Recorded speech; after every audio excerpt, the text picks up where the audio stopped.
the talk earlier this evening of the need for more financial regulation will only serve to remind people that banking can easily go wrong, bluntly because there's little trust in the industry, something that can be easy to exploit. So imagine a system of transacting money that was actually fraud-proof. It exists. It's called blockchain, and it's the model on which Bitcoin, the virtual currency, is built. Is this the stuff of revolution? David Grossman takes a look. Think of writing, think of printing, think of the telegraph or wireless. Or, in many of our lifetimes, think of the internet and smartphones. Technologies that have changed everything. So radical that before they hit, they're almost impossible to imagine. And yet, a few years after, it's life without them that defies imagination. So what next? Well, there are plenty of very rich individuals and corporations betting big that the next game-changing technology is called blockchain. We see the power of what this blockchain can become. Venture capitalists see this.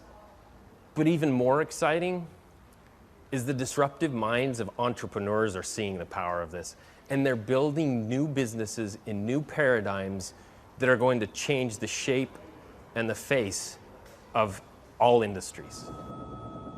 At the forefront of this race to exploit blockchain are the financial institutions. From the bank's perspective, one of the reasons they got in trouble is because they didn't trust each other. Blockchain, at its heart, is a system that allows people that don't trust each other to trust each other. That's very, very useful for a banking system that, let's face it, got into trouble because it did not trust each other. Okay, so enough with the drum roll. What exactly is blockchain? Well, it comes from the shady, anarchic world of Bitcoin. Bitcoin is a self-regulating digital currency. It doesn't need a central bank in charge. How? Well, it uses a blockchain. This is an immutable ledger of who owns what. Every time bitcoins are transferred, another block of data is added to the chain. Like the DNA in every cell, a complete copy of the blockchain is held by the entire network of users. Therefore, if you tried to cheat the currency, trying to spend what you haven't got, well, everyone else would know. But this same technology, many believe, could be used to track anything of value. The technology enables the transfer of those currencies that have been created, Bitcoin being one of hundreds, if not thousands, of currencies that exist today. But it's also the ability to transfer value in ways that we haven't seen before, that extend well beyond financial services. It can go into, for example, a retailer that wants to be able to verify that their goods that they are marketing as organic in their grocery store.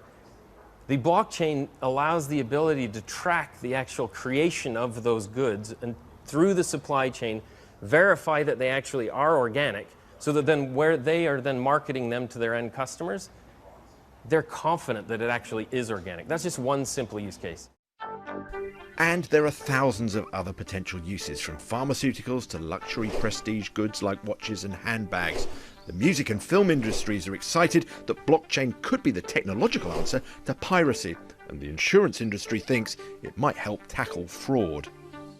I mean, ultimately the diamond comes out of the ground, it becomes certified and known as a... For Leanne Kemp, blockchain means diamonds. A diamond blockchain, she says, could record each gem's unique combination of attributes, giving it a sort of DNA.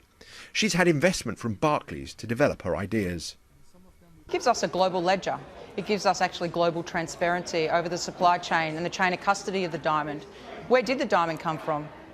Was it a blood diamond? What's the provenance? What mine did it come out of? At the moment we have a number of regulated authorities that sit in between systems and consensus opinion that actually have provided some great processes like the Kimberley process to ensure that blood diamonds do not run themselves into the retail space. But now, for the very first time, we have a global ledger.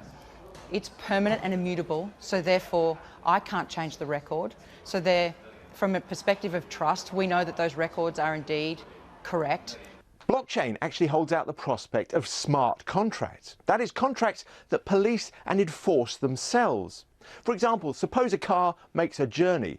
A road use payment could automatically be triggered. No need for a big central database, no need for enforcement authorities. However, not everyone is convinced. Blockchain as a technology is not necessarily tried and tested. We're still very much in the sort of experimental phases.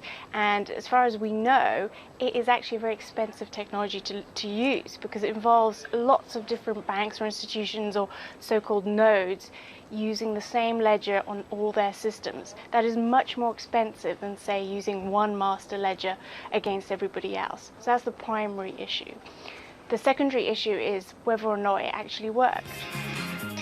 And that's what all this money and research is trying to find out. Because if it works, blockchain holds out the prospect of fraud-proof, cheaper transactions, liberating businesses and markets to develop in ways we can't yet imagine. Let's see, David Grossman. Well, that's all.